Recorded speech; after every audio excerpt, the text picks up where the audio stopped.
actually Assam सरकारा 24 घन्टानि गेजेरावनो हमनांगौमोन बिथांमोना हमनायाव बहुत लेट खालामदों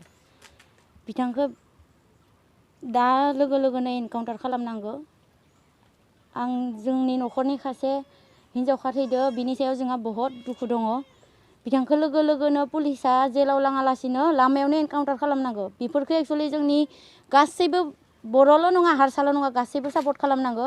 खारन बि जाथाया जोंनि न'आव दिनै जादों मालायनि न'आवबो जागोन नोंथांमोन नायग्राफोरनि न'आवबो जागोन माब्लाबा जोंनि गथ'आ दिनै जेरै इयावहाय न' गारनानै न' बां इमान दुखियानि फिसाजो बिथाङा इयावहाय साख्रि मावहैदों गावनि बिनानावखौ लानानै साख्रि मावहैदों बेयावहाय हिनजावखा खासेया थानानै सेफटियाव जुदि बिथाङा साख्रि मावनानै न'खरखौ फिसिनो हायाबा मानि सरकार जोंनि एक्चुअली बेबायदि जानाङा बेयावहाय जोंनिल' नङा गासैबो सुबुंफोरनिनो दाय दङ गासैबो सुबुङानो बेफोरखौ नायनांगौ लामा सामाफोराव बाय हिनजावखाफोरखौ बाय नायनांगौ सापर्ट खालामनांगौ जोंखौबो दा मैं बहुत कष्टरे पढ़ाई शुनाई डांगर करी एक बछरे मेट्रिक पास करले एक बछरे हाई सेकेंडारी पास करले और एबार किबा कोनोते ही चाकरिओ प्रथम पाले तथापि 2 बছर নহते चाकरि और हबले 2 बছर लागिছিলে এই ঘৰখন ইমান দৰিদ্ৰ तार उपरते निर्भर करी धार ऋण करी माटी बारी बेसी पढ़ाई शुनाई इतना घरखन आन्धाकार हल हेतुए आमार सरकारों फाলৰ পৰা অলপো নিউজত পোৱাই নাই ইমান ডাঙৰ মন্ত্ৰী এটা থাকি গতিকে পুলিচ প্ৰশাসনক सरकारे जेन शास्ति दिए और जी दुजन अपराधी सिहतक फाँसी निदी এই মাহৰ ভিতৰতে যেন গুলি কৰি পেলাই আৰু মাহ বছৰ দিন থাকিলে সিহঁতে হাৰি যাবও পাৰে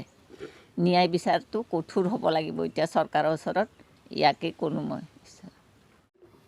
मानो होनबा बिसोर हमबाय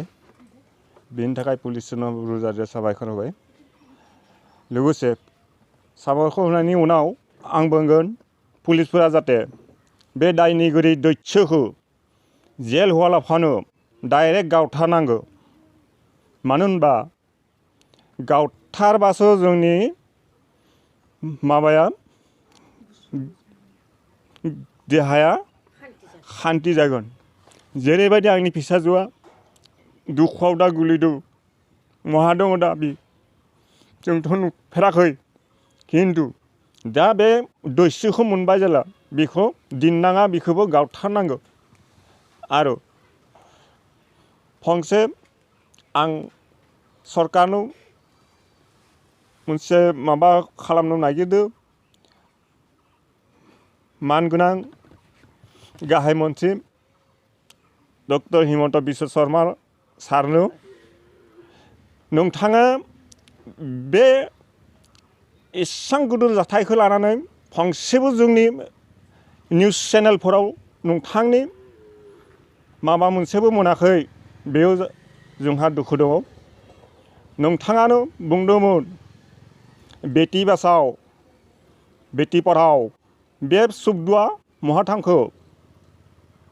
नोंथाङा माहा दङ दा सासे सिख्लाया जुदि माबा मोनसे मावनानै जानो हाया बाहेरायाव थांनानै जिराहालि जानानै थैनांगौ बे सरकारखौ मानि दरकार मानगोनां हिमन्त बिश्व शर्मा सारा बुंनांगौ बेनि फिनखौ आरो जाय दायनिगिरि बिखौ बुथारथारनांगौ आरो फंसे बाथ्रा उनाव बुंगोन आं बेनि सायावनो जोंनि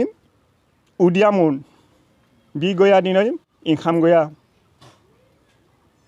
हर सान जोंनि मेगननि मुदैल' दा सासे बिनानाव दङ बे बिनानावखौ जाहाथे सरकारा माबा मोनसे माबा सरकारि साखरियाव सखनो बिखौनो सरकारनि सायाव माबा थाबाय